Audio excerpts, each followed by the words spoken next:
Place the mic. I wasn't able to start right away because I saw one of my heroes in a wheelchair at the bottom of the stairs. You need to know that Nicole Bottles is here, the young woman who inspired me to bring forward national legislation to deal with Lyme disease, which is now law.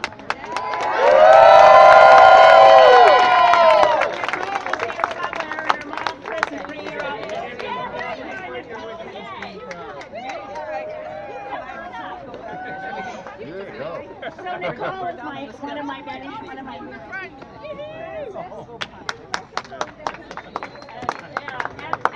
you know, maybe you've heard me say this, I'm not a real fan of election campaigns. It's hard to get a lot of good, productive work done. It's hard to get the green message out over the noise of the boys yelling at each other. Wait till Tuesday morning to get back to work with more green caucus.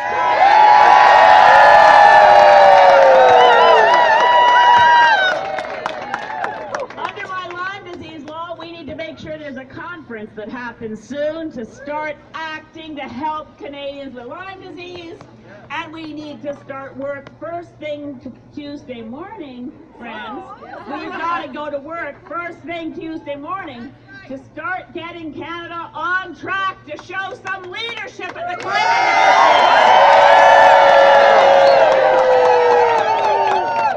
I've been so honored to work as your member of Parliament, those of you from Saanich and the Gulf Islands who are here. I'm so honored to have had 4 years representing Saanich Gulf Islands in Parliament.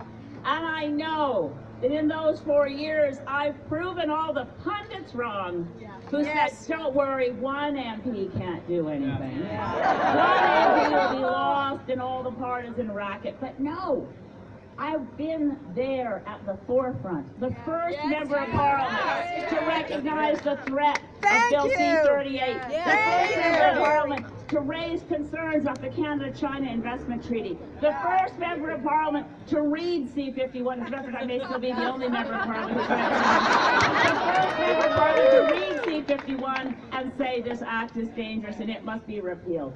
But I can tell you that for the last 4 years, as big an honor as it's been to represent Saanich Gulf Islands, I am so excited about what Tuesday morning looks like. As we have a new parliament, a minority parliament, in which Green MPs can go to Joanne Roberts as the MP for Victoria, Francis is the MP for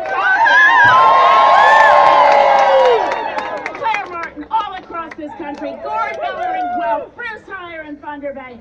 We will go to work for Canadians like a caucus you have never seen before. Between now and tomorrow night when the polls close, I know every one of you in this square is going to keep on working. We're going to leave this square after I turn the podium to Joanne to say a few words.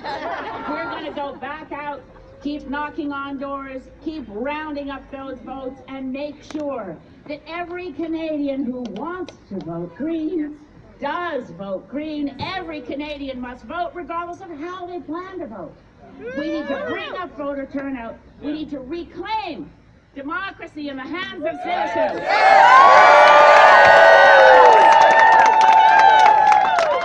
It's time to call it like we see it. We don't work for the billionaire class. That's why it's been a little harder to get our voices out in the election. But Canadians heard us. They heard the message that's positive. We stayed with a very positive and high road message. We didn't need attack ads. What we needed was a platform that inspired Canadians to believe that someone's hearing them in their day-to-day struggles. Someone's hearing young people who are dealing with crushing levels of student debt. Someone's hearing seniors who are worried about how they're going to take care of themselves when they have a partner with dementia and they don't know how they can take care of the rising cost of their medications. Somebody's hearing them when they're saying, I can't find childcare, I need to go back to work, but I can't find a job, and it's harder because of crushing student debt, and I can't afford a home. The quality of life, the things that my generation took for granted, are out of the reach of many Canadians. And we can take the single biggest step in building this country with a commitment that the Greens are making to eradicate poverty with a guaranteed livable income.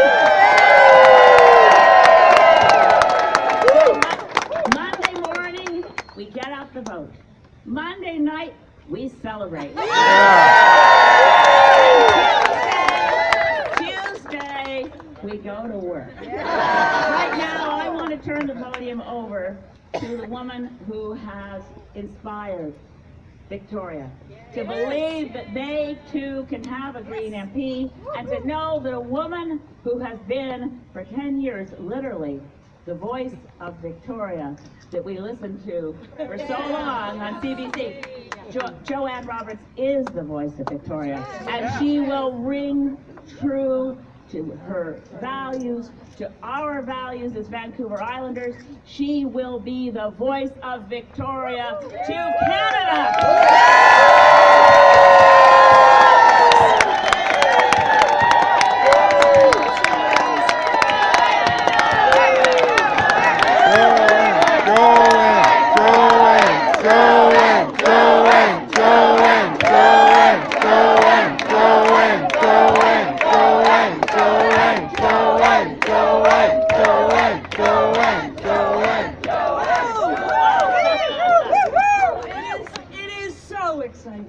It is so exciting to feel this momentum, to look out and see so many people who believe.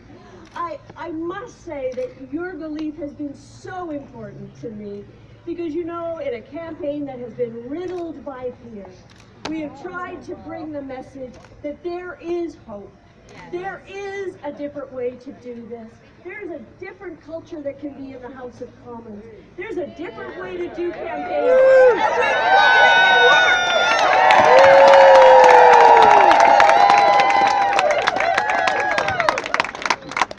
And you know, for every one of us, we have already won, because we have done a campaign that has brought hope instead of fear.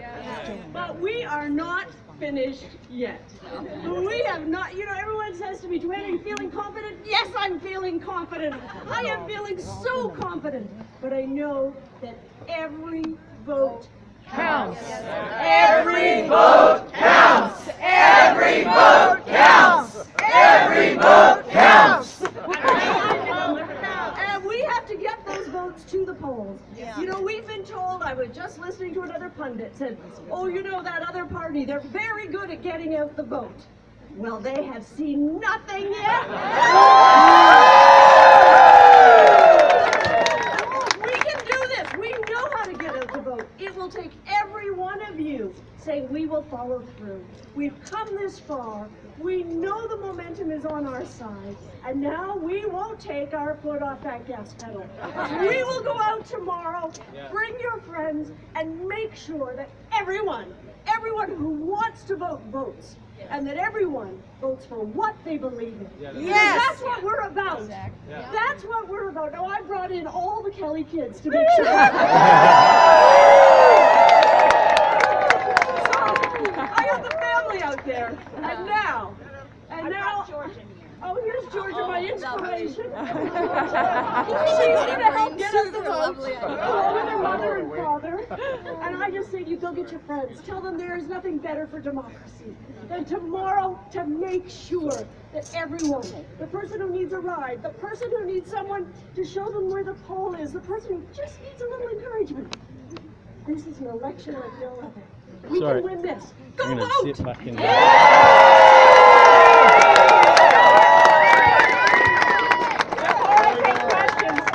Before I take any questions, I just want to make sure everyone knows that Georgia is Joanne's granddaughter.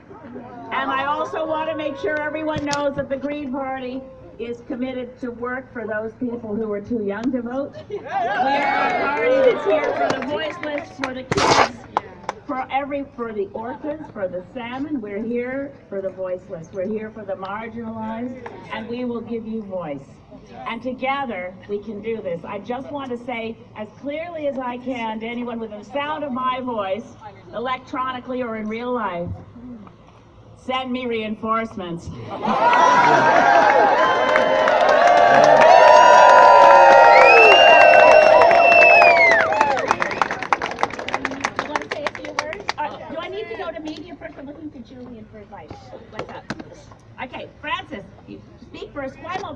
soup.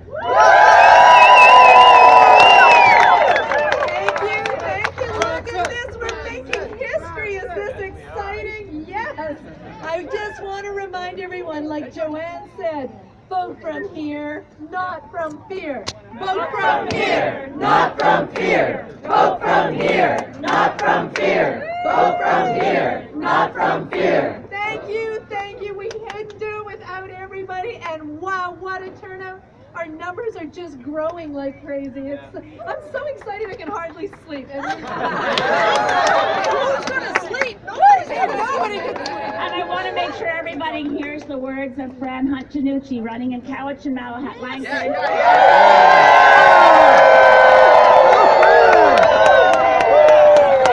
Thank you, everybody. I just want to first of all acknowledge that we're on the Lekwungen and Esquimalt territory. Thank you for this beautiful territory. And this is why I am running and why we are all running.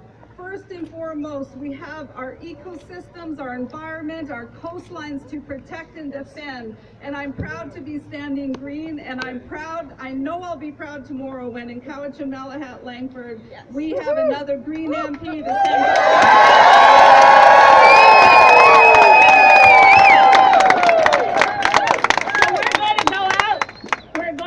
And work. I know that Fran has to go back to her riding to make sure that all those votes, all the doors are knocked on. I know that Paul Manley and Nanaimo Ladysmith today will complete knocking on every single door in Nanaimo Ladysmith. And I know a lot of you will have to run back to where you are working and knocking on doors. Please, everyone within the sound of my voice, think about it for a moment. Do you know someone you haven't talked to yet? When you're going through the checkout line and you're in a hurry, stop and ask that clerk, do you usually vote? Do you know how to vote? Can I help you figure out where you go tomorrow to the polls and what ID you need to bring? Stephen Harper worked pretty hard to make it harder for Canadians to vote in this election, in the so-called Fair Elections Act, the Unfair Elections Act. And the turnout in the advance polls tells me one thing. Canadians will demand our right to vote. And we need to make sure that every single Canadian, particularly young people and First Nations, for whom the Fair Elections Act makes it harder, for anyone who's recently given up their driver's license or anyone who's recently moved, think about this sphere of friends and acquaintances that you might have who might not know. By the way, be sure you bring more proof of your ID. Don't leave it to the last minute. Go early. And remember, in BC, the polls close at 7. Bring a lawn chair. You may not need it, but an elderly voter might need that lawn chair. Be there to make